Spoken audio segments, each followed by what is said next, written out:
Tony Messenger. You read them, stltoday.com. Also in your newspaper that they throw on your stoop before 6 a.m. And you hear them every Tuesday and Thursday with us on the Big 550 KTRS. Good morning, Tony. Good morning, McGraw. Good morning, Kelly. Hi, How's everybody Tony. doing? Any thoughts on this soccer talk that's sweeping the region? Well, I mean, there was always talk that it would come back. Clearly, the primary difference right now is that there's a governor who seems to be more supportive than the previous governor, who famously said no welfare for millionaires and billionaires. Right. And so, if they think they can get some state funding and some state support, then all of a sudden the math changes, and they don't necessarily need money out of taxpayers in the city of St. Louis. So, it makes it at least worth some conversation. I wouldn't get too excited. There's still a whole lot of time to figure out what's going on. I haven't talked to anybody about how serious it is, but clearly the league has always wanted to be in St. Louis. Right.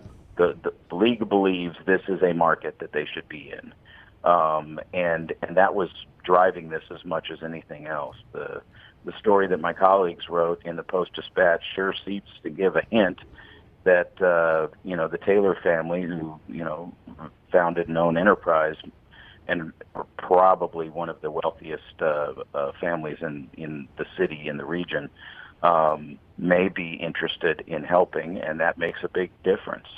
If somebody's going to underwrite this and say, we'll own the stadium, as has happened in some other cities, right, with soccer and other sports stadiums and arenas, then all of a sudden it becomes something that I think is much more feasible than asking a city that can't pay for its own trash trucks to pay for a luxury like a soccer stadium. Yeah. All right, well, time for, we'll get into that as things progress and more info becomes available.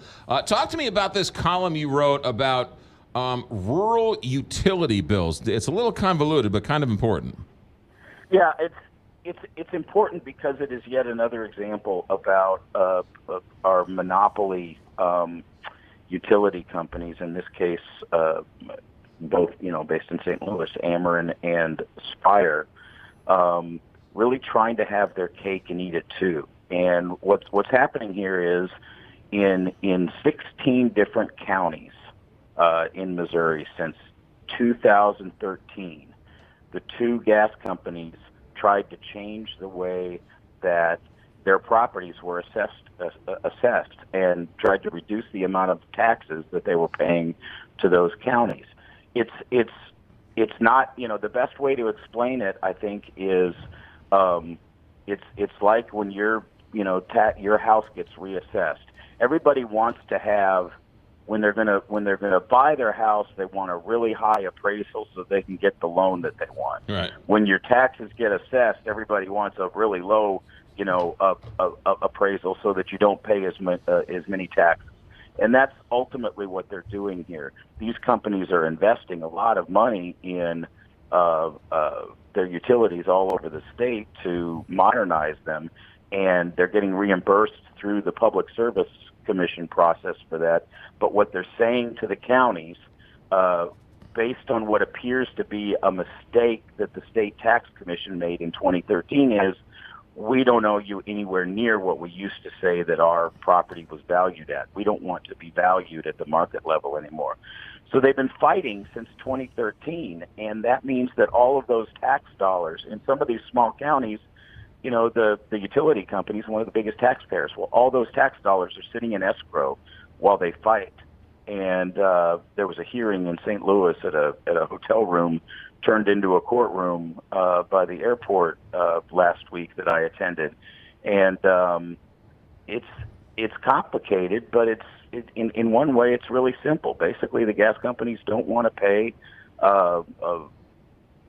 the taxes that they had been paying in those counties. They want to pay a significantly lower amount, and the counties are saying, look, if this happens, we're just going to end up shifting the tax burden to grandma and grandpa and people who own small businesses and small houses. So, if the gas companies win, and that's what the counties are worried about right now, they're going to win, and there's not going to be anything that these county assessors can do.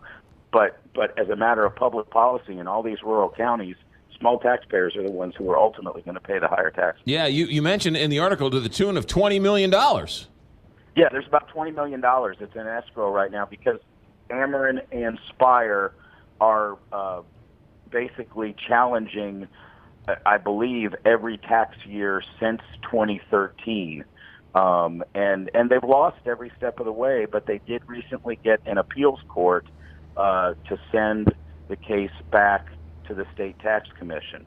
And the real fear that the assessors have right now is that two of the state tax commissioners are former state senators, Will Krause and Victor Callahan, that both still have campaign accounts open and claim to be potentially running for office in 2020.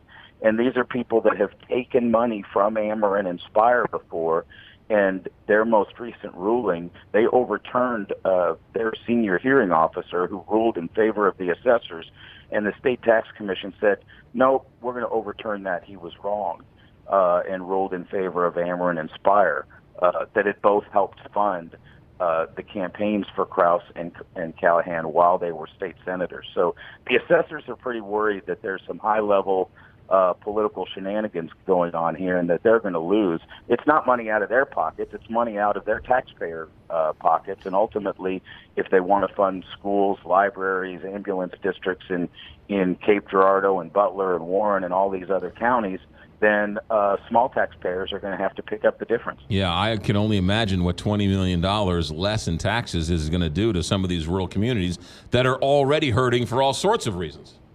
Yeah, they're already not in a great position economically, and what Ameren and Spire both say is, hey, we're just trying to protect shareholder value. We're trying to protect our consumers because higher taxes mean higher rates. But what those companies sometimes forget to remember when they're making these arguments is that they are a regulated monopoly.